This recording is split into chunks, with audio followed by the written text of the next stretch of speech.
রাজধানীর লালমাটিয়ায় চায়ের দোকানে ধূমপান করায় দুই তরুণীকে শারীরিকভাবে লাঞ্ছিত করার ঘটনায় ব্যাপক প্রতিক্রিয়া দেখা দিয়েছে।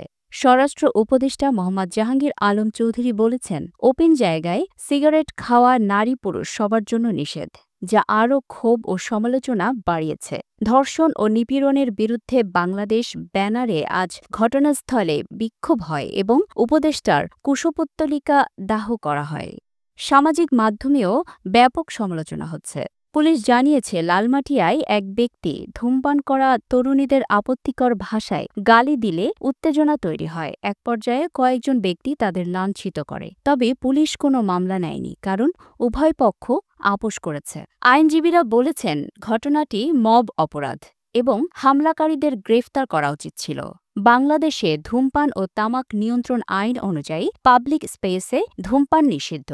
তবে টং দোকান পাবলিক স্পেসের আওতায় পড়ে কিনা তা নিয়ে বিতর্ক রয়েছে। স্বরাষ্ট্র উপদেষ্টার মন্তব্যের পর নতুন করে আলোচনা শুরু হয়েছে। ধূমপান আইনগতভাবে নিষিদ্ধ হলেও নারীদের ক্ষেত্রে এটি সামাজিকভাবে আরও বেশি প্রতিরোধের মুখে পড়ে কিনা।